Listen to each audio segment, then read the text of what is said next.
Hey everybody, this is a chapter from Robert J. Alexander's book on international Trotskyism. The title of this chapter is The Fourth International in the Immediate Post-World War II Period. Between the end of the Second World War in 1953, there existed only one Fourth International. Thereafter, international Trotskyism was to be always divided into two or more organizations, which claimed to represent the ideas of Leon Trotsky and to be the legitimate successor of the International, which had been established with his patronage and enthusiastic support in 1938. There were three international meetings of the Fourth International between 1945 and 1953. The 1945 and 1953 period. In 1946, 1948, and 1951.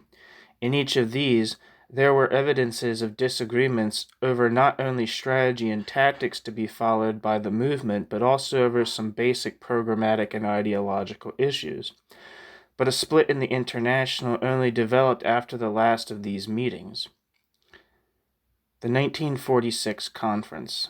Negotiations for the 1946 Pre-Conference. At the end of the Second World War, there were two international bodies representing the Trotskyist movement. One of these was the International Secretariat, which had been functioning more or less in New York City since the outbreak of the war. The other was the European Secretariat, which had been set up in Paris in 1943 and ratified by the European Conference early in 1944. There was some delicacy required to bring these two groups together and to organize a conference from which would emerge a united leadership for the Fourth International. The first person associated with the New York Secretariat to enter into contact with the European Secretariat was Terence Phelan, who was present in Paris as a war correspondent after the liberation of the French capital from Nazi occupation. Phelan arrived in September 1944 and was surprised and pleased to learn about the establishment of the European organization and that it had adopted positions in conformity with those of the Socialist Workers' Party. He delivered greetings of the European Executive Committee to the 11th Conference of the Socialist Workers' Party in November 1944. Another American who had contacts with the European Executive and Secretariat during this period was George Breitman, a member of the National Committee of the Socialist Workers' Party, who at that time was a United States soldier stationed in Paris. He participated in the activities of the European Secretariat and represented the Socialist Workers' Party at the conference of the Paris district of the French Trotskyist Party, the PCI, in March 1945, and at the conference of the Belgian section in November 1945. When the war was over, Breitman had enough, quote, points, end quote, under his U.S. military discharge system to leave the armed forces, but at his own request was allowed to stay on in Europe for several months. Later in 1945, Phelan and Breitman were joined by another Socialist Workers' Party leader, Sam Gordon, who was specially deputed to maintain contacts with the European Executive Committee and Secretariat. Meanwhile, the International Secretariat based in New York was undergoing a crisis. Jean van Heijenoort, the principal secretary there, was having increasing difficulties with the leadership of the Socialist Workers' Party. On October 20th, 1945, he sent a confidential letter to the European Executive Committee and Secretariat urging them to take charge of the affairs of the International as, quote, certainly by far the most representative organ of the Fourth International today, end quote.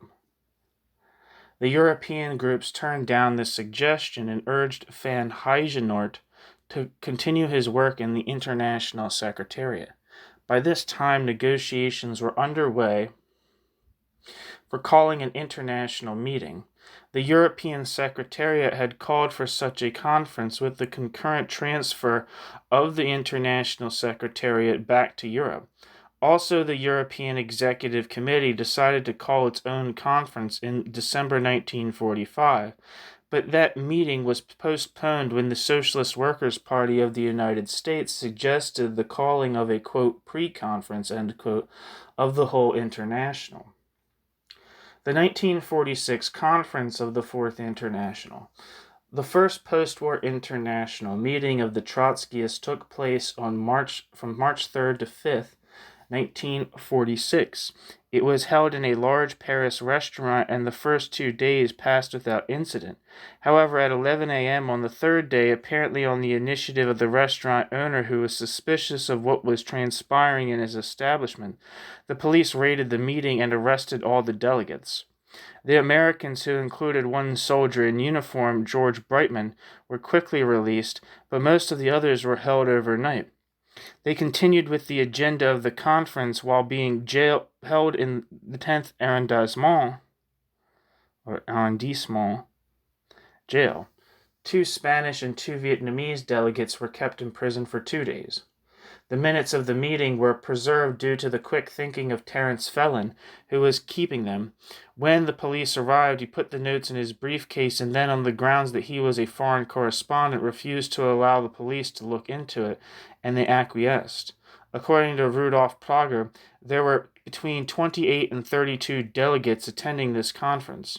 Among those present were Eduardo Mauricio and Rafael Font Ferran of Spain, Pierre and Le Fond from Vietnam, Piet Van Hart and Sol Santen of the Netherlands, Heinrich Buchbinder in Switzerland, or Buchbinder, Michel Raptis, Pablo of Greece, Jacques Greenblatt, Marcel Gibelin, and Paul Perisseau of France, Gerry Healy, John Archer and Dan Tattenbaum of Great Britain, Bob Armstrong of Ireland, Sam Gordon, Sherry Mangan, Fallon, and George Brightman of the United States.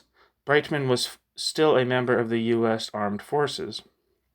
Although this meeting was officially called a, quote, pre-conference, end quote, one of the first resolutions which it adopted unanimously was, quote, to meet as a world conference of the Fourth International and take responsibly decisions on all the questions on the agenda and to dissolve the present International Executive Committee and the International Secretariat and elect at this conference a new ICE and new International Secretariat with full authority to act until the forthcoming World Congress, end quote.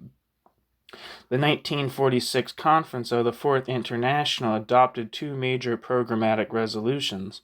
One was addressed to, quote, the workers, to the exploited, to the oppressed colonial people of the entire world, end quote, and had the title, Only Victorious Socialist Revolutions Can Stop the Third World War, end quote.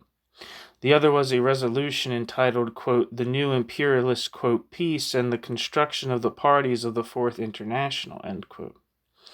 There was considerable repetition in these documents, and so we shall discuss together the major points made in both of them. The 2 principal statements of the 1946 conference reflected the differences which existed within the Fourth International and the interpretation of the post-war reality. In general, they took the position which had been adopted by the majority of the Socialist Workers' Party of the United States, but there were delegates present who objected to this analysis. The majority of the British delegation was particularly opposed, and subsequent to the conference of the British RCP, adopted resolutions objecting to the documents. Both resolutions passed by the conference stressed the vast increases in the power of the United States, which had resulted from World War II. They went on to assert the, quote, inevitability, end quote, of a new depression, infinitely more severe than that of the 1930s. They insisted that in order to, quote, stabilize, end quote, the capitalist economy, the capitalists of the United States and its allies would inexorably drive down the living standards and working conditions of the workers. The resolutions insisted that the Second World War had not resolved the contradictions of the capitalist system, and that sooner rather than later the United States would seek a way out of these contradictions by taking the lead in launching a new world conflict, this time against the Soviet Union.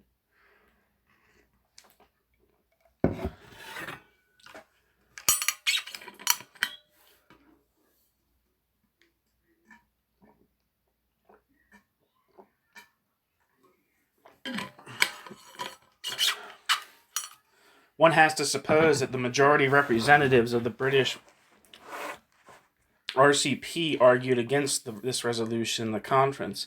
They voted against it, and a few months later, the RCP's own national conference passed resolutions objecting to the economic crisis notions accepted by the International, as well as the International's insistence that the United States would shortly provoke a new world war. The 1946 resolutions reflected the by then traditional attitudes of Trotskyism towards the Soviet Union. The USSR was proclaimed to still be a worker state because of its socialized property and planning system, although at the same time it was said to have degenerated under the control of the Stalinist bureaucracy. Stalin and his associates were accused of having joined with the Social Democrats to thwart and betray the revolution, which otherwise would have occurred, particularly in Europe, at the end of the Second World War. Special note was taken of the failure of a revolution to develop in Germany with the collapse of the Nazi regime, as Trotskyists had predicted that it would. This failure was attributed to the, quote, chauvinism, end quote, of both the Stalinists and the Western Allies, to the continued military occupation of Germany, and to the exceedingly severe socioeconomic conditions in Germany. The revolutionary spirit would only revive in Germany when the minimum conditions of living had been restored there. The resolutions noted that the Stalinist regime was in the process of establishing a sphere of influence for itself in Eastern Europe. They expressed approval of the, quote, progressive, end quote, measures adopted by the East European regimes, such as agrarian reform, confiscation of foreign investments, nationalization of enterprise, but denounced the, quote, pillaging, end quote, of Eastern Europe by the Soviet Union, emphasizing that this was turning against the USSR, its natural allies in those countries, the workers and the peasants. There was renewed emphasis in these resolutions on the need for the overthrow of the Stalinist bureaucracy. Although proclaiming the need to defend the USSR against imperialism, the quote, manifesto to the workers, end quote, asserted that, quote, the Fourth International does not support any of the existing regimes, end quote. Both documents denounced the failure of the Stalin government to seek support for the Soviet Union amongst its most natural allies, the workers of the capitalist countries. A strongly recurring theme in both of the major documents of the 1946 conference was the existence of great revolutionary potential at that moment. The defeats of the revolutions suffered in 1944 to 45 were just temporary. The inevitable economic depression and intensified exploitation of the workers in the major capitalist industrial nations, and the growing revolt in the colonial and semi-colonial countries both presaged a new revolutionary wave very soon. Evidence for this was seen in the rash of strikes which was sweeping the United States at the time, which were interpreted as having incipiently revolutionary motivations. Furthermore, it was argued, the petty bourgeoisie throughout the capitalist world were evidencing growing disillusionment with the capitalist system and were pointing toward the workers' parties, another portent of revolutionary possibilities. Both documents stressed that the Fourth International would play the crucial role in leading the revolutionary upsurge. Although its parties were small, the exceedingly favorable conditions for their growth indicated the virtual certainty of their rapid expansion in the immediate future. It was stressed that only the Fourth International had the correct revolutionary program. In this connection, the document stressed that unlike the pre-war period, the Fourth International now had no rivals. Somewhat prematurely, the Socialist and Communist Internationals were declared dead, and rather more accurately, the London Bureau was said to have disappeared. In spite of the gains of the Socialist and Communist parties at the end of the war, it was proclaimed that the period of the decline of these groups, particularly the Communist parties, had begun. Therefore, the road was cleared for the leadership of the Fourth International. The fate of humanity was declared to depend upon this leadership, and it was argued that only, quote, defeatism, end quote, within the ranks of the Fourth International could thwart its inevitable progress and triumph. Indeed, an additional separate resolution on the favorable conditions then existing for the building of the International was passed to supplement the two fundamental documents of the conference. Considerable attention was paid to the strategy and tactics to be adopted by the Fourth International and its sections in the period just ahead.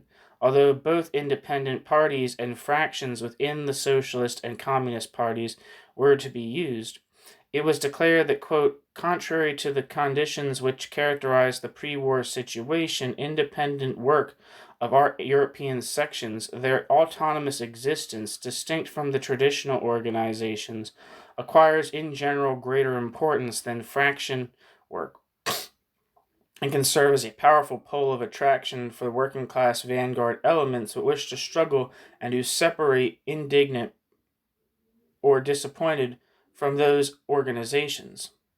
End quote. The 1946 conference stressed the importance of transitional demands in the existing pre-revolutionary circumstances. Among the slogans suggested were those for socialist /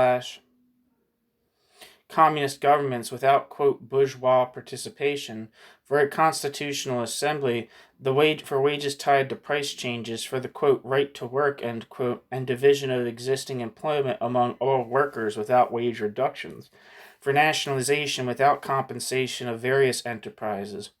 It was emphasized that these transitional demands should always be put forward in terms of being steps on the road to socialism. Special attention was given to the transitional demands to be stressed in Soviet-occupied areas. Their emphasis should be on agrarian reform, nationalizations, and freedom of the workers' parties, unions, and other organizations. Support for the continuance of Soviet military occupation of those countries should only be offered on the basis of their carrying out such demands. In general, it was argued that the sections of the Fourth International must struggle to achieve or maintain the legality of their organizations, should emphasize the importance of their press for getting their message over to the workers, and should be active and militant in the trade union movement. Some specific tasks are set forth for the sections in the United States, Great Britain, and the colonial countries. In addition to the discussion and adoption of these programmatic resolutions and hearing reports on the functioning of the international and European executives and secretariats, the 1946 conference took upon itself the task of choosing a new leadership for the Fourth International. It was unanimously decided that on the new international executive committee, there should be 2 from Great Britain, 2 from France, 1 from Germany, 1 Italian, 1 Belgian, 1 Spaniard, 1 Vietnamese, 1 from North America, and 4 from, quote, Canada, end quote, a euphemism for the United States, where the Socialist Workers' Party claimed that the Voorhees Law forbade it to have official affiliation with the International, plus the Secretary, Michel Raptis, Pablo. In addition, there were to be, quote, consultative, end quote, members with a voice, but not a vote, from the Netherlands, Switzerland, India, and China. In practice, the positions for Germany, China, and Latin America remained vacant, and as a consequence, representatives from the Netherlands and Switzerland were given full membership in the IEC. By 1947, the International Secretariat was composed of Michel Raptis as the principal secretary, Sam Gordon, Morris Lewitt Stein, and Sherry Mangan. Fillon from the United States, Pierre Frank and Ivan Crépieux of France, Ernest Mandel of Belgium, V. Sastry of India, and Jimmy Dean, unidentified.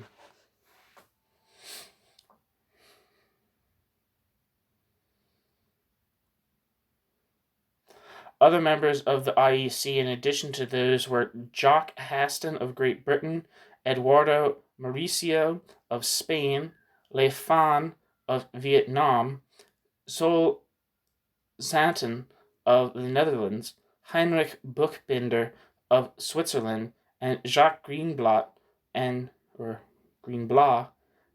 Paul Parisot of France.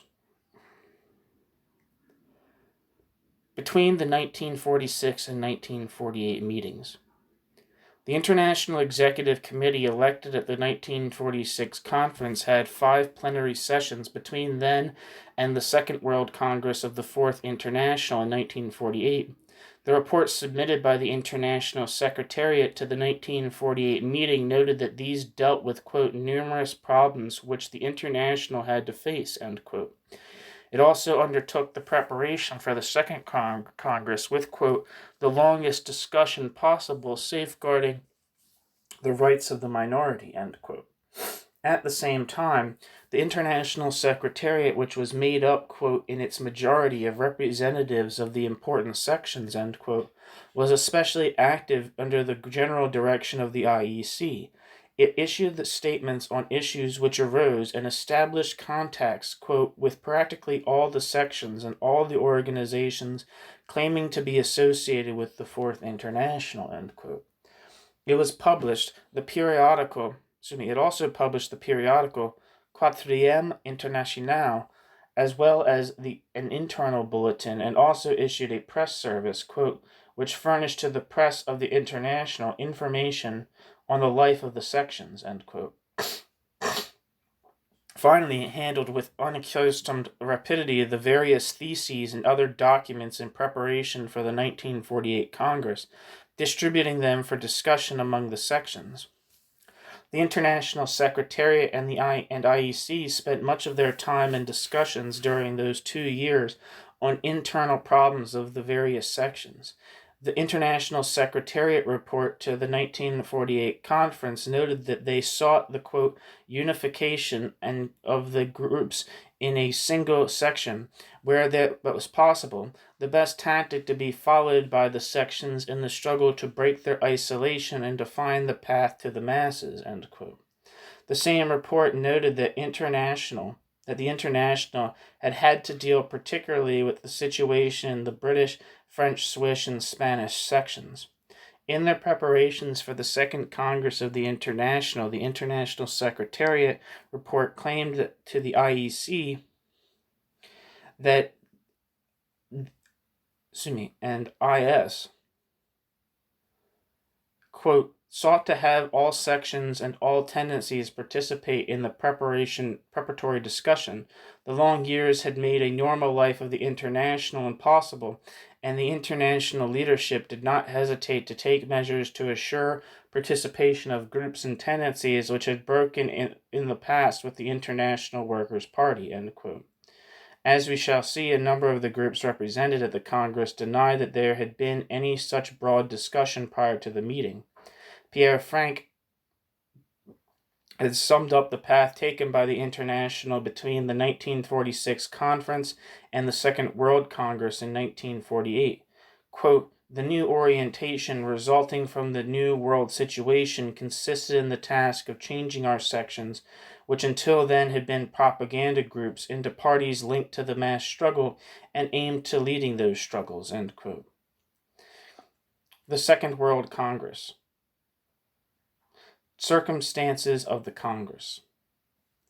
Although the 1946 International meeting had taken upon itself the powers of a World Conference of the Fourth International, it was not subsequently considered to have been a Congress of the organization. It was not until late March and early April 1948 that the official Second World Congress of the Fourth International met in Paris. According to the official report of the Second Congress, which appeared in Quatrième International in its March-May 1948 issue, quote, delegates of 22 organizations of the Fourth International coming from all continents met to discuss the problems of the revolutionary labor movement and to elaborate in common the line of the Fourth International in the immediate future, end quote. Max Schachmann, who was present, later confirmed that, quote, the Congress was undoubtedly the most numerously attended and representative of all the international meetings of the Trotskyist movement, end quote.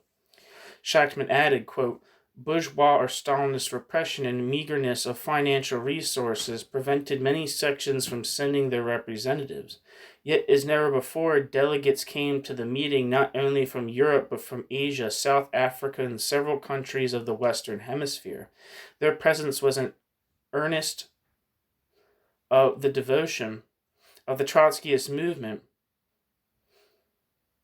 to that socialist internationalism which has been abandoned by so many backsliders, cynics, and tired men, end quote.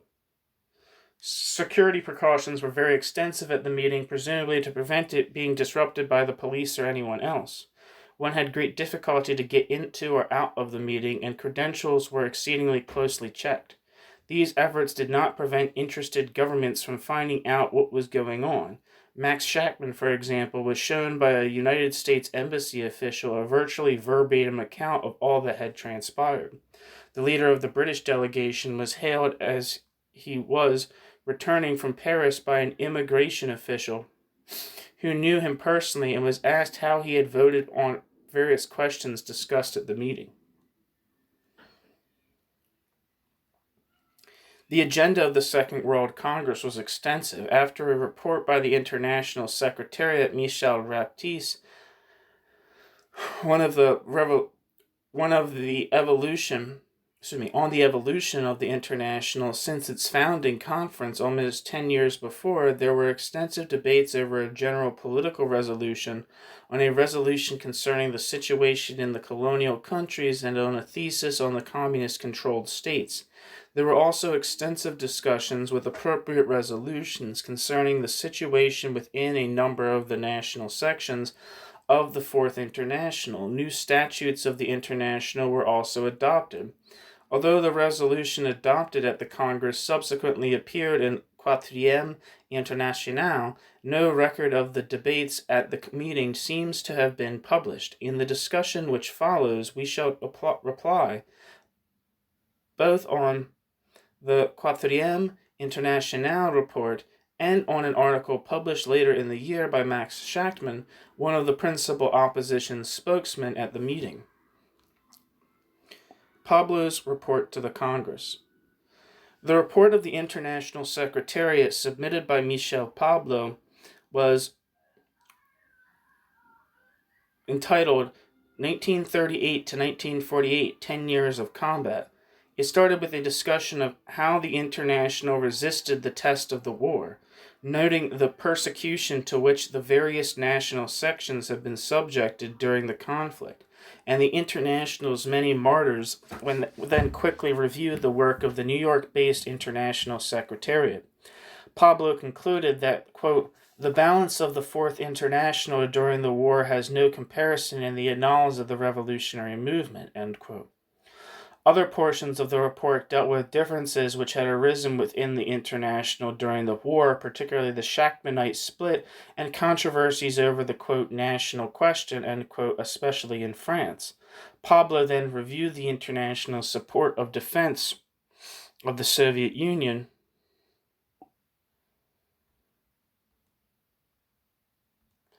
during the war, saying that, quote, the International was absolutely right in insisting on unconditional defense of the Soviet Union against imperialist attack, end quote, but arguing also that, quote, the error was in the fact of not having clearly warned the masses that the Red Army, as instrument of the Stalinist bureaucracy, would do all in its power to repress their revolutionary movements, end quote.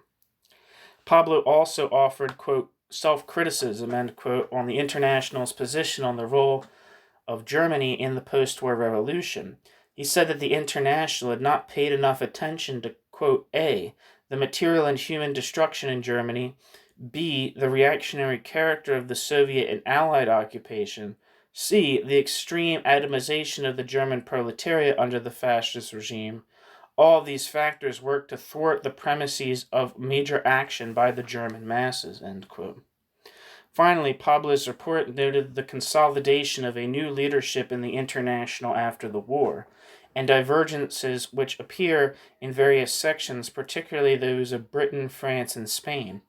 He concluded with the claim that, quote, the World Congress of 1948 will declare that the Fourth International is on the way to carrying out its tasks, and by its decision it will consolidate the orientation of the whole International on that way, end quote. In this report on the Congress, Shachtman noted that there was no debate on Pablo's report. He claimed that, quote, as far as can be remembered, this is the first instance in the history of the movement where a Congress failed to devote a single word to a discussion of the report of its executive committee, and a report of 10 years at that, end quote. The General Political Resolution. The General Political Resolution of the Second World War was entitled, quote, The World Situation and the Tasks of the Fourth International, end quote. It was introduced by Michel Pablo. The document started with the statement that the position which the International had taken at its 1946 conference had all been borne out by events. It still predicted, as the International had 2 years earlier, that there would soon be a massive economic depression. However, it hedged its prediction in view of the advent of the Marshall Plan. On balance, it concluded that the world capitalist system now had achieved a, quote, unstable equilibrium, end quote. Turning its attention to the Cold War, the resolution pictured this as being due to the aggressiveness of the United States against the Soviet Union. The USSR, on the other hand, had only been acting defensively to consolidate its hold on Eastern Europe. As in 1946, the General Political Resolution of 1948 stressed the continuing militancy of the workers in Europe and the United States, among other things, seeing the rise of the Progressive Party movement of Henry Wallace in the United States is evidence of this. The documents also stressed working-class resistance to the Nehru government in India and to Chiang Kai-shek's regime in China.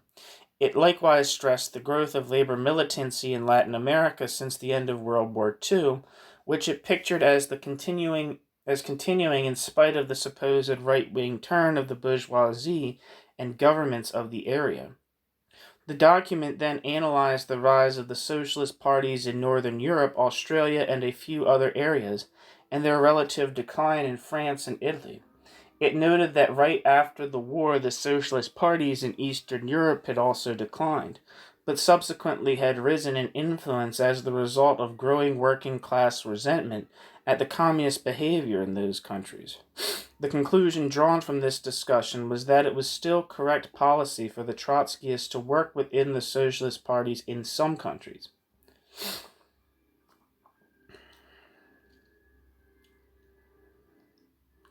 Finally, the document noted the left turn of the communist parties following their ouster from a number of European governments during the preceding year. The resolution admitted that this left turn was creating new difficulties for the Trotskyists. The Colonial Resolution.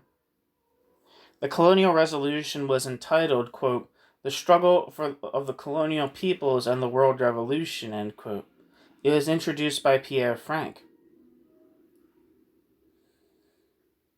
The resolution had an extensive survey of the decline of imperialism in the post-war world.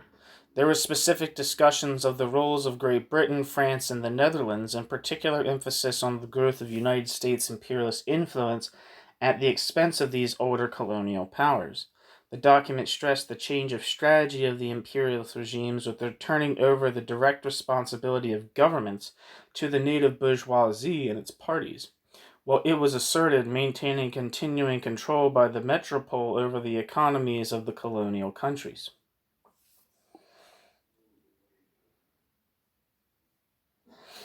The resolution stressed the, quote, traitorous, and, quote, role of the communist parties in these countries, particularly during the 1941 to 45 period when they had thrown all of their influence behind the war against the Axis. It noted that the relatively modest influence of the socialist parties in the colonial countries. There was also discussion of the importance of the linkages of the communist and socialist parties of the metropole and those of the colonies. Finally, there was discussion in the document of the role of the Fourth International in the colonial areas.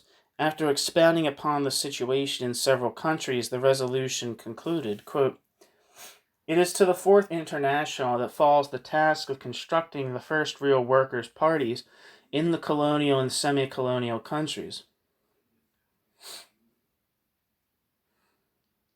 Quote, "It is to the Fourth International that falls the task of constructing the first real workers' parties in the colonial and semi-colonial countries.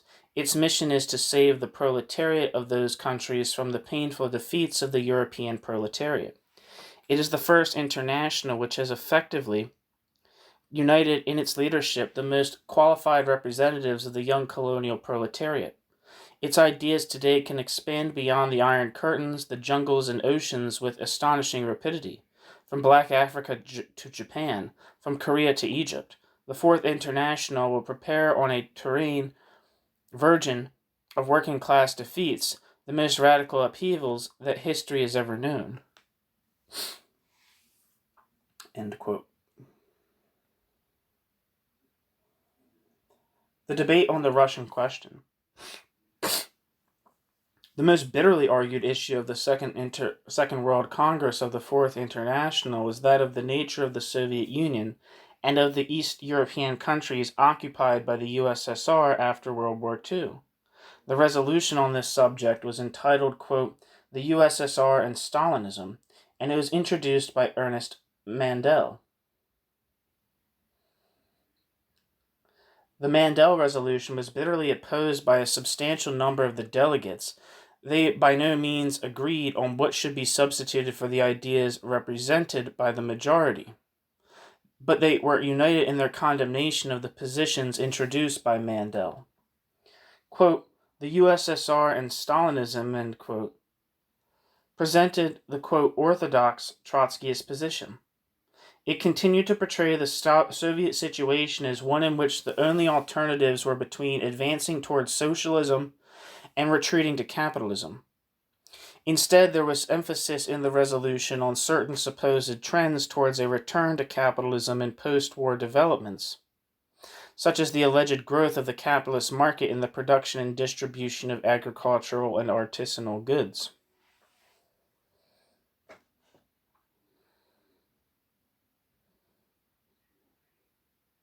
The Soviet bureaucracy was said to be unable to prevent such developments. There was also the usual Trotskyist denunciation of the political tyranny of the Stalinist regime and emphasis on the fact that the workers were in a powerless position. Nevertheless, the resolution concluded on this point that, quote, if we continue to apply to this social organism the formula of, quote, degenerated workers' state," end quote, "we are perfectly conscious of the need to complete it with more detailed precision. In reality, no exact definition of the present Russian society is possible without long circumlocution. The relative superiority of this formula, compared with all the others proposed so far, consists of this. It puts emphasis at the same time on the non-capitalist character of the USSR and the instability of its social arrangements, which have not yet acquired and will not acquire during the immediate future years a definitive historic physiognomy." End quote. The document put forth in considerable detail the traditional Trotskyist position in favor of a, quote, political, end quote, revolution in the USSR, quoting extensively from the 1938 transitional program in the process. It added that the Russian Bolshevik Leninists, quote, "will claim above all the immediate withdrawal of Russian occupation troops from all occupied countries and the application of the democratic right of self-determination, including separation of all the national minorities in the USSR, fighting for independent Ukrainian, White Russian, Estonian, Lithuanian, etc., socialist republics," end quote. The new problem with which the 1948 document had to deal with was a definition of the nature of East European regimes established by the Stalinists. It argued that there had been a, quote, compromise, end quote, between the Soviet bureaucracy and the capitalist elements in the East European countries. As a consequence, each country, quote, remains a bourgeois state, A, because their structure remains bourgeois. Note part of the old bureaucratic machine of the bourgeois state had been destroyed. The Stalinists have only taken the place of certain elements of the bourgeois state apparatus because their function remains bourgeois. Defends a property which, in spite of diverse and hybrid forms, remains fundamentally bourgeois in nature, end quote. The resolution went further than this. It argued that the East European countries, quote, present at the same time an extreme form of Bonapartism. The Stalinized state having only acquired a large degree of independence of the bourgeoisie as of the proletariat, above all because of its intimate association with the Soviet state apparatus and the dominant force that apparatus now possesses in East Europe, end quote. The Russian resolution also took note of the alternative explanations which had been offered of the nature of the Soviet Union, that is, the, quote, state capitalist, end quote, and, quote, bureaucratic collectivist, end quote, definitions. It rejected both of these. The Russian resolution concluded with the declaration that, quote, the construction of the Fourth International is at present the essential condition for the amplification and victorious conclusion of the workers' revolutionary struggles throughout the globe. A victorious solution of this task, quote, will resolve, end quote, with the facts of the Russian question through the victory of the Fourth Russian Revolution. History will demonstrate that an exact analysis of the phenomenon, Stalinism, is one of the bases for the realization of our historic mission, end quote.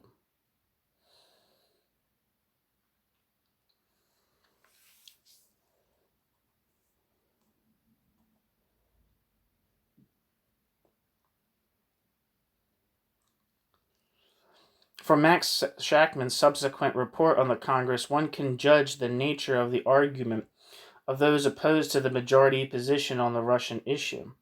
Quote, the traditional theory of the Trotskyist movement on Russia was completely shipwrecked during the war. The Stalinist bureaucracy did not disintegrate during the war. The bureaucracy did not prove incapable of defending its country, its rule, its social system, and its economy from enemy attack. The bureaucracy did not capitulate to capitalism or its capitalist allies. On the contrary, the bureaucracy not only fought and fights tenaciously for the maintenance of nationalized property, which is the property of that bureaucracy's state, and the indispensable economic foundation of that bureaucracy's rule, but it managed to destroy the economic foundation of the bourgeoisie in a number of other countries and to replace it with nationalized property. With the triumph of the Stalinist counter-revolution, the working class was expropriated politically, and a new state power established which maintained and even extended the form and predominance of collective, or nationalized, or statified property. Consequently, it established new and fundamentally different relations in the process of production. The worker as an individual or as a class has absolutely nothing to do with determining the production relations, with determining the relations of his class to the process or the conditions of production, or the relations to it of those who, as a social group, control and decide the conditions of production. Like all ruling classes, the latter thereby control and decide the distribution of the surplus product extracted from the producers, end quote. Max Shachtman wrote elsewhere about the opposition argument against the majority resolution's definition of the East European regimes. Quote, my argument much more exactly was this. If Russia was a, quote, degenerated worker state, end quote, which I denied, then so were the new satellites by virtue of the identity of socioeconomic and political structures and forms which introduced into our, quote, doctrine, end quote, the twin embarrassments that a proletarian revolution had taken place in the satellites without a proletariat or a revolutionary party, and that you could have a, quote, degenerated worker state, end quote, before you ever had a non-degenerated worker state.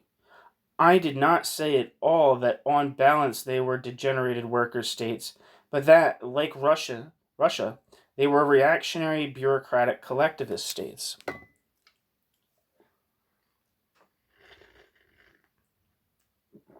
Joseph Hansen has noted that there was another minority at the Congress which, quote, would have liked to have called them degenerated worker states, but could hardly do so in all consistency, since they had originated under the bureaucratic military auspices of the Kremlin regime and therefore were, quote, degenerated, end quote, to begin with.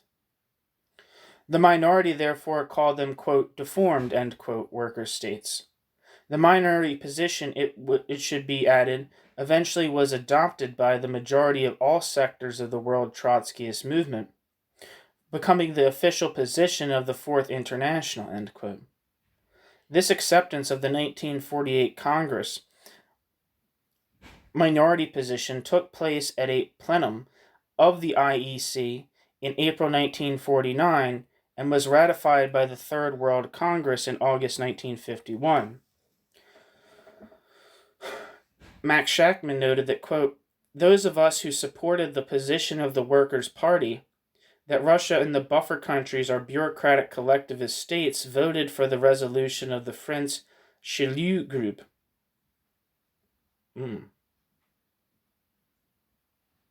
Which, while not identical with our position, was sufficiently close to it for purposes of the record vote. The Chelieu group is Castoriadis' group.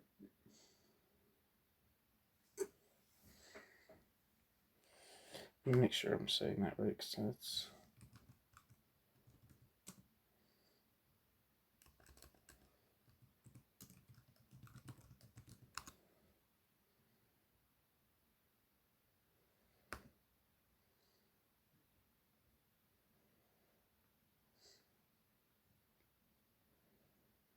Yeah. The Chelieu Montal tendency.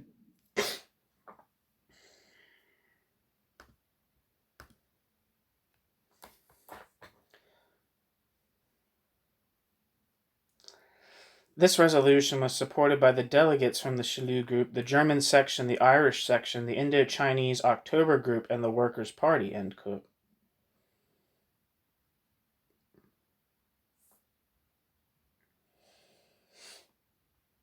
Pierre Frank has observed that, quote, the question of the class nature of the Soviet Union and the question of the defense of the Soviet Union had been continuously raised inside the Trotskyist movement and had provoked many splits. The Second World Congress marked the end of the great debates on these questions inside the Fourth International. Afterwards, on the basis of the definition of the Soviet Union as a, quote, degenerated workers' state, end quote, the debates took place on the transformations which took place there, their significance, and their consequences in relation to political tasks, end quote. 1 second.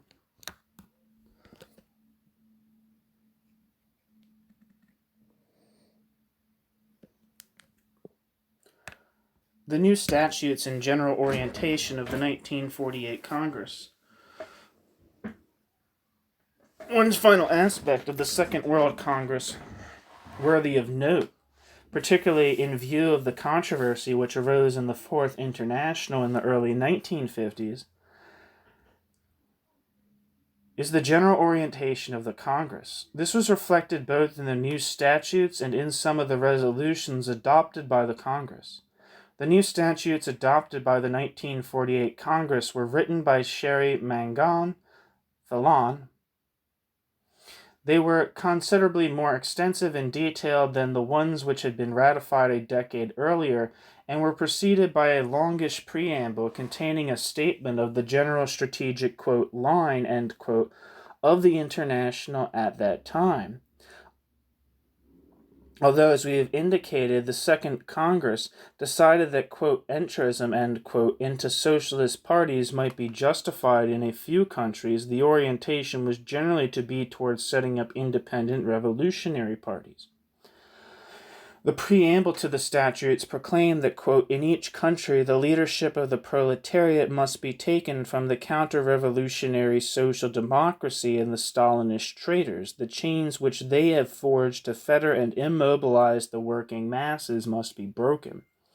It is only in resolutely breaking both with the classical reformism of social democracy and with Stalinist neo-reformism that the proletariat of each country can build the revolutionary party, without which no struggle for socialism can be crowned with success, end quote. The resolution on the Russian question took basically the same line. In its discussion of the, quote, struggle against Stalinism, end quote, it asserted that, quote, the breakaway from the Stalinist organizations will be a long and painful process which is merged essentially with the construction of the Revolutionary Party. By a constant intervention, intelligent and patient in all of the workers' struggles and all the movements of discontent and revolt of the masses, the revolutionary militants must progressively gain the confidence of the most advanced worker elements for the purpose of establishing a new leadership for the next revolutionary wave. They will play this role only to the extent that they have their own characteristics, and the masses can no way confuse them with the, quote, confuse them with, quote, left Stalinism, end quote, end quote. Between the 1948 and 1951 meetings. The Yugoslav question. The next Congress of the Fourth International did not take place until 1951. In the interim, at least two important events which occurred are worthy of some note. These are the Trotskyist reaction to the Titoite defection from Stalinism and the break of Natalia Sedova-Trotsky from the Fourth International. Only 2 months after the end of the Second World Congress of the Fourth International, the Common Forum declared that, quote, the, quote, excommunication, end quote, of the Yugoslav Communist Party and the Tito regime from the ranks of Orthodox Stalinism. This event, totally unexpected by the Trotskyists as by virtually all other outside observers, had the immediate effect of arousing great hope and support in Trotskyist ranks.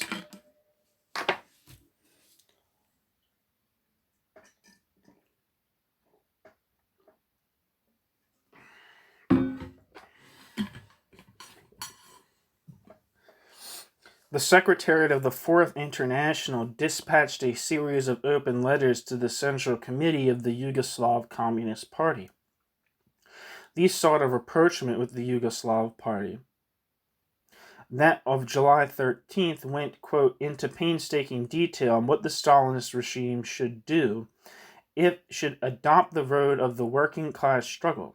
It should establish full workers' democracy. It should nationalize the land. It should organize a Balkan Socialist Federation. It should adopt all the principles of Leninism. It should start a, quote, vast campaign of re-education, end quote. There should be a real, quote, mass mobilization to be brought about by your party, end quote, end quote. The Fourth International assured the Titoites that, quote, your party has nothing to fear from such a development. The confidence of the masses in it will grow enormously, and it will become the effective collective expression of the interest and desires of the proletariat of its country, end quote. In its September 1948 open letter to Tito and his followers, the Fourth International urged them to give up, quote, party monolithism, end quote. It told them that, quote, if you cling to this conception, you will head inexorably toward the foundering of your revolution and of your own party, end quote. The Trotskyists established contacts with the Titoites. The Fourth International had some relations with the Yugoslav embassy in Paris. The International and the embassy jointly arranged for sending work brigades of young French Trotskyists to Yugoslavia during the summer of 1950. But the courting of the Yugoslavs by the Trotskyists did not last for long. By early 1952, Michel Pablo was noting that, quote, the Yugoslav Communist Party, caught between internal difficulties and the increasing pressure of imperialism, began to give ground to the latter, end quote. The Tito leadership, Pablo added, had been brought to, quote, break the class front, end quote.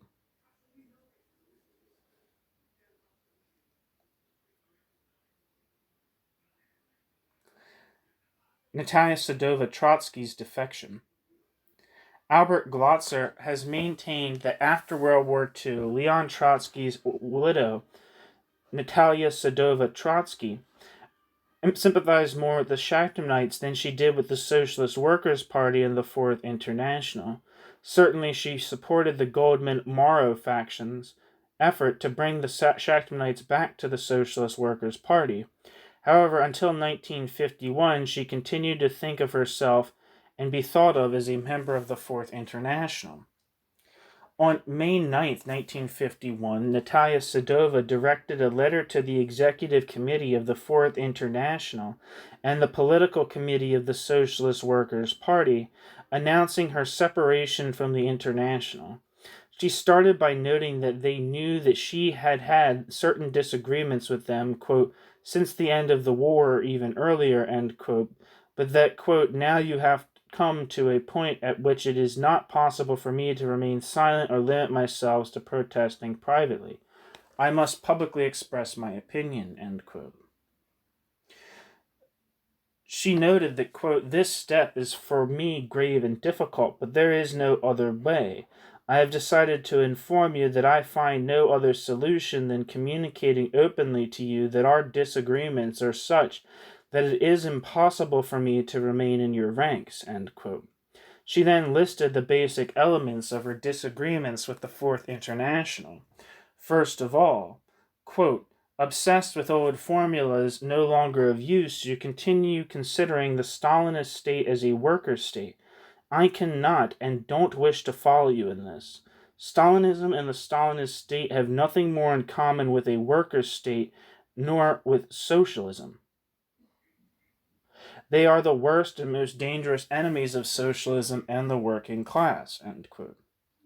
She also disagreed with the Fourth International's position that the East European regimes were worker states. She commented that, quote, propagating these monstrous falsehoods among the labor vanguard, you deny yourselves and the Fourth International all basic reason for your existence as a world party of the socialist revolution. In the past, we have always considered Stalinism as a counter-revolutionary force in the widest meaning of the term. You no longer think in this way, but I continue thinking so. In the third place, she disagreed with their enchantment with the Tito regime in Yugoslavia. She argued that, quote, his regime doesn't differ fundamentally from that of Stalin. It is absurd to think or say that the revolutionary leadership of the Yugoslav people will arise from this bureaucracy, or in any other way than struggle against that same bureaucracy, end quote. Finally, she wrote the Fourth International and the Socialist Workers' Party leaders, quote, the most insupportable of all is the position you have on war. In the face of everything that has happened in recent years, you continue supporting and committing the whole movement to the defense of the Stalinist state. Now you are now justifying the Stalinist armies in the war, which they are forcing the tormented people of Korea to suffer. I cannot and do not desire to follow you, end quote. Natalia Sedova ended her letter by saying that, quote, in the message that the recent convention of the Socialist Workers' Party sent me, you write that the ideas of Trotsky continue serving as your guide. I must confess that I have read this with great bitterness. As you can see from the previous lines, I don't see those ideas in your policy. I believe in those ideas, and I remain convinced that the only way to get out of the present situation is the socialist revolution, the emancipation of the world proletariat by its own efforts, end quote.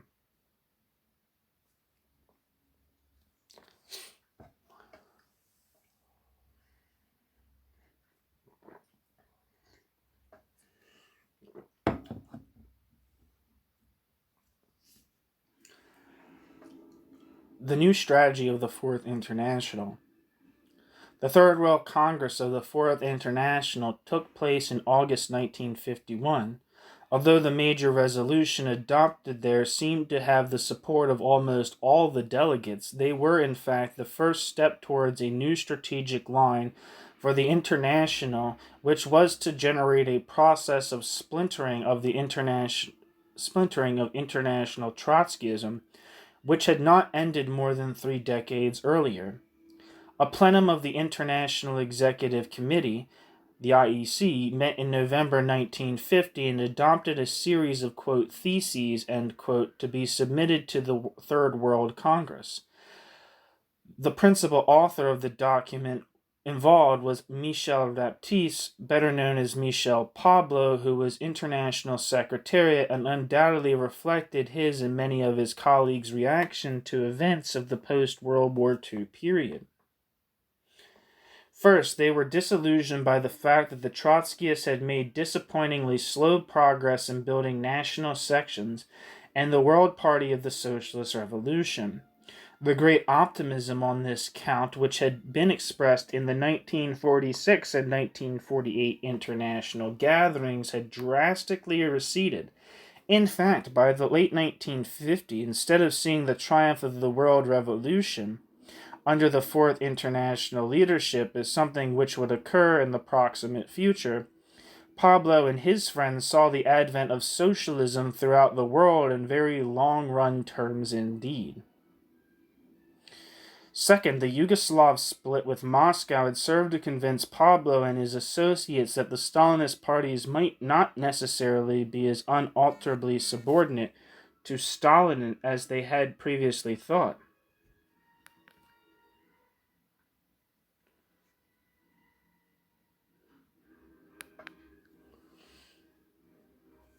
And the advent to power of a communist regime in a major country, China, which seemed to presage the necessity for a kind of Soviet-Chinese partnership in leading the Stalinists, reinforced the hopes of growing divergence in the Stalinist ranks.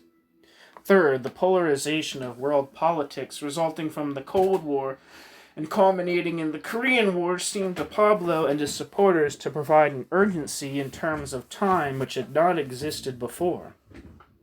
They foresaw the advent of World War II accompanied by the long-expected economic crisis in the, quote, imperialist, end quote, world as an immediate prospect. They foresaw the advent of World War III accompanied by the long-expected economic crisis in the, quote, imperialist world, end quote, as an immediate prospect.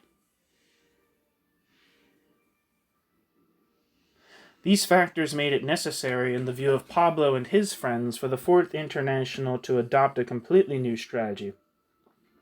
It was this strategy which was soon to split the Fourth International into warring factions. Pablo first clearly put forth his new view of world affairs in an article, Where Are We Going?, which appeared in March 1951. This article started out by tracing what Pablo thought to be the dismantling of the world capitalist market due to the Chinese Revolution and the disintegration of the colonial system. Pablo maintained that the result of this was that, quote, the capitalist regime, having lost its equilibrium, now has no possibility of recovering that equilibrium without restoring a world market, embracing the lost territories, and without a more equalized redistribution of forces within the imperialist camp, end quote. As a consequence of this, quote, capitalism is now rapidly heading toward war, for it has no other short or long-term way out, and this process cannot be stopped short of the unavoidable destruction of the regime, end quote.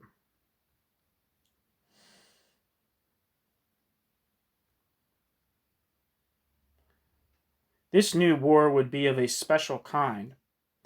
Pablo argued that, quote, such a war would take on from the very beginning the character of an international civil war, especially in Europe and in Asia.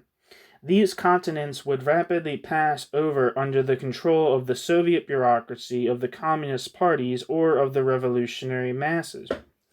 These two conceptions of revolution and of war, far from being in opposition or being differentiated as two significantly different stages of development, are approaching each other more closely and becoming so interlinked as to be almost indistinguishable under certain circumstances and at certain times. End quote.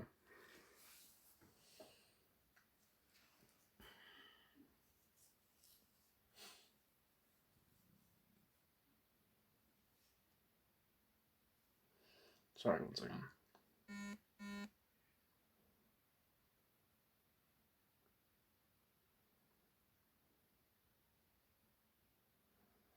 The result of this war revolution, according to Pablo, was that, quote, this pattern of development of the revolution, which is the real pattern and has its reasons for existence, implies a more complicated, more tortuous, longer passage from capitalism to socialism, lending transitional form to society and to proletarian power, end quote.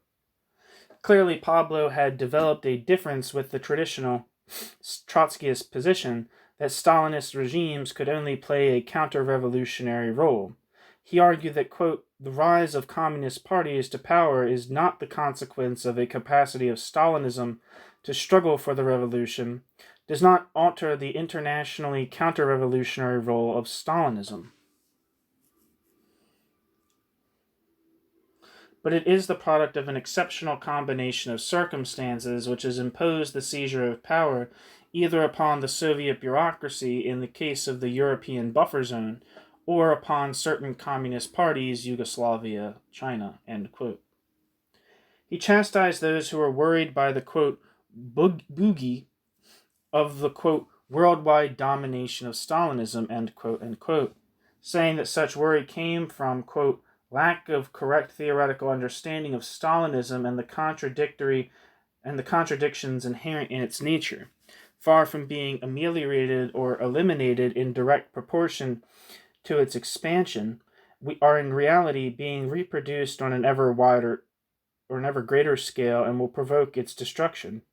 This will take place in two ways: by the counterblows of the anti-capitalist victories in the world, and even in the USSR, stimulating resistance of the masses to the bureaucracy. For all bureaucracy, in direct proportion as the capitalist regime suffers setbacks, and an ever-increasing and economically more important sector escapes from capitalism and organizes itself on the basis of a statized and planned economy, thereby stimulating the growth of the productive forces. People who despair of the fate of humanity because Stalinism endures and even achieves victories tailor history to their own personal measure. They really desire that the entire process of the transformation of capitalist society into socialism would be accomplished within the span of their brief lives so that they can be rewarded for their efforts on behalf of the revolution. As for us, this transformation will probably take an entire historical period of several centuries and will, in the meantime, be filled with forms and regimes transitional between capitalism and socialism and necessarily deviating from, quote, pure, end quote, forms and norms, end quote. Face at the long-run perspective that the Stalinists, whether they wanted to or not, would be the leaders of a growing revolutionary wave, Pablo took his stand with them.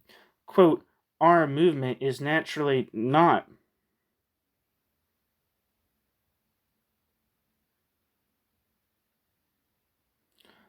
quote, our movement is not naturally quote, our movement is naturally not, quote, neutral, end quote, between the so-called two blocks, that of imperialism and that led by the USSR. Our support to the colonial revolutions now going on despite their Stalinist or Stalinized leadership and their struggle against imperialism is even unconditional. Our movement is independent of Moscow's policy, of the policy of the Soviet bureaucracy, in the sense that it is, quote, not quote, on the ground. Our movement is independent of Moscow's policy, of the policy of the Soviet bureaucracy, in the sense that it is not at all bound by this policy, Without having thought through all these questions, it would be impossible for us in the days ahead to link ourselves with the mass revolutionary movement, as well as with the proletarian vanguard, which in Asia and in Europe follows Stalinist or Stalinized leaderships." End quote. Pablo then presented the strategy which he suggested for the Fourth International. For Asia, he urged that, quote, "the new conditions in which the communist parties in those Asian countries, which are currently going through a revolution, find themselves, dictate to us as a general attitude toward them that a left opposition which gives critical support." End quote. But, quote, "in Europe, where the communist parties manipulate the proletarian masses, much closer to the ranks of those parties, such is our slogan." End quote. The slogan being, "get closer to the ranks of those communist parties." Finally, quote, "in the countries where Stalinism is practically non-existent or exercises weak influence over the masses, our movement will strive to become the principal leadership of the proletariat in the years ahead, in the United States, England, Germany, Canada, and in all of Latin America, in Australia, Indonesia, perhaps in India. The main immediate future of our movement resides far more in those places than in countries where the Stalinist influence still reigns." The Third World Congress.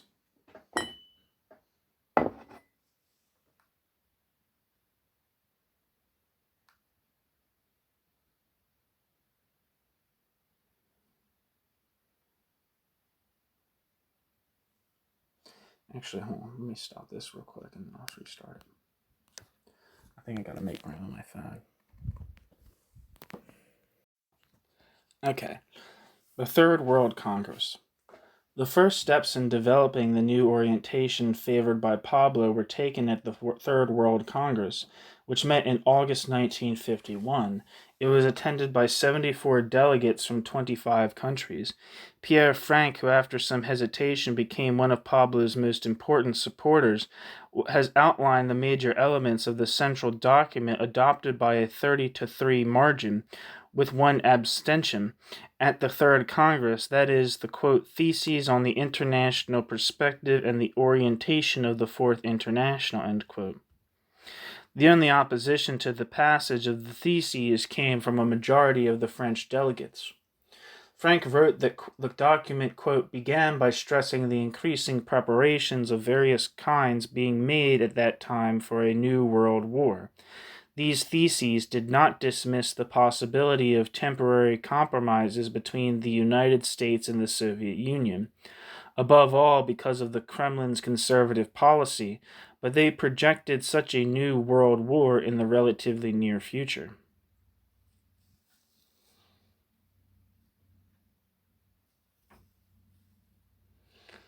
End quote.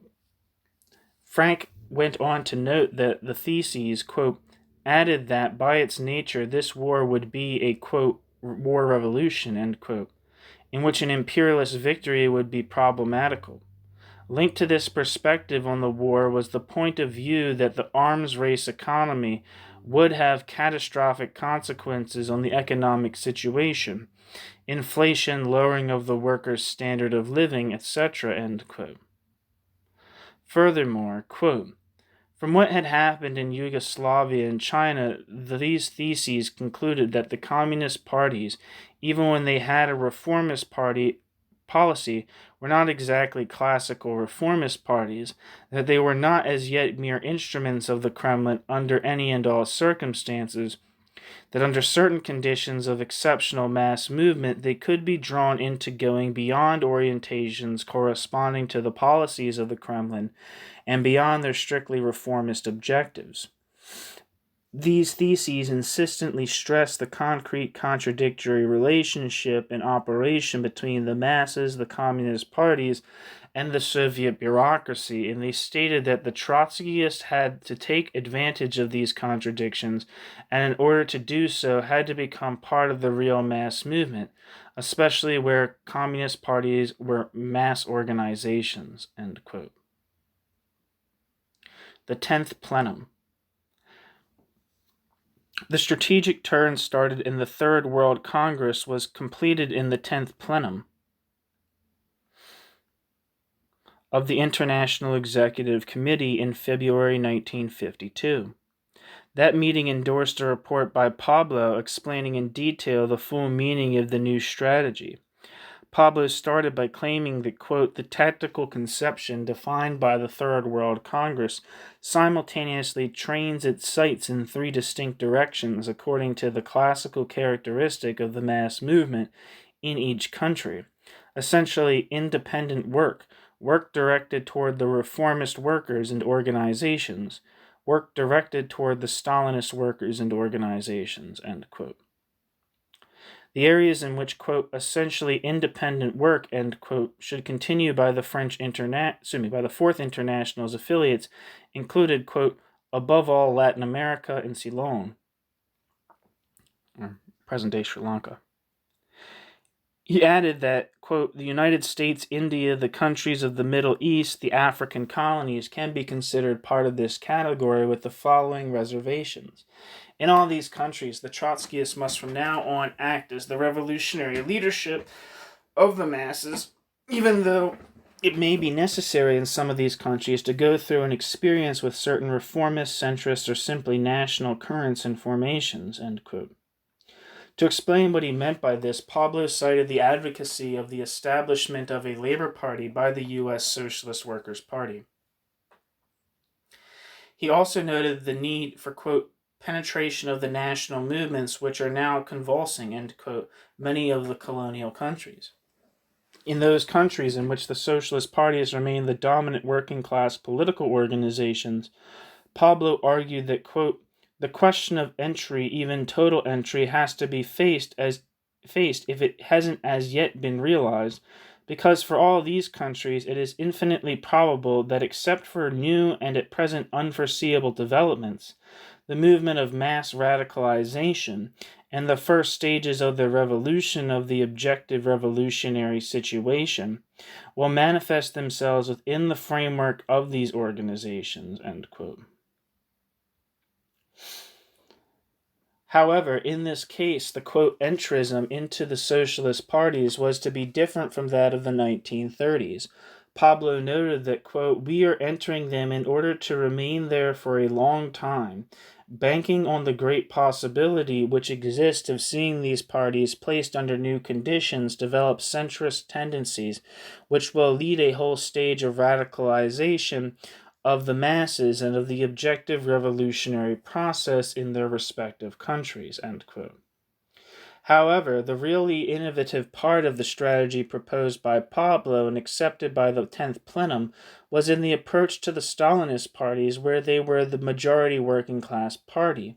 There, too, he proposed entrism, but with a difference. He explained that, quote, in regard to the CPS, and at least for a period, in regard to the communist parties, and at least for a period, we cannot practice total entry, but entrism of a specific kind, sui generis, end quote. The reason for this particular kind of entrism into the communist parties was, quote, the special character of the Stalinist movement and the extremely bureaucratic leadership of which prevents us from proceeding exactly as we would in a reformist movement. The nature of the Stalinist movement imposes on us, in reality, a combination of independent work along with the task of entry, with the following characteristics. Our independent work must be understood as having as its chief aim to assist the work of entry, and similarly set its face primarily toward the Stalinist workers. The work of entry will become broader and broader as the war comes nearer, end quote. Pablo elaborated on this notion of entry sui generis. Quote, the independent sector will assist the, quote, entrist, end quote, work by supplying the forces, directing them from the outside, developing the themes of our policy and our concrete criticisms of the Stalinist policy, etc., in simple, clear fashion with no restrictions other than those of wording and formulation, which must be studied so as to find increasing response from the Stalinist militants, end quote.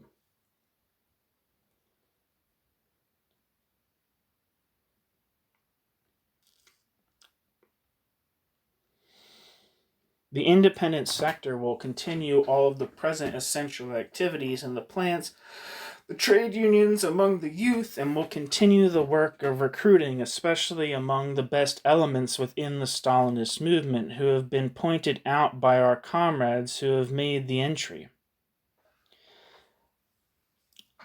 Bracket, the independent sector would consist of, end bracket, those who are strictly necessary for conducting the work as a whole, plus those who, for one reason or another, and despite all our efforts, are not able to integrate themselves into the Stalinist movement, plus those for whom we consider it preferable and even necessary that they should carry on the work of Trotskyist indoctrination in the independent sector. End quote.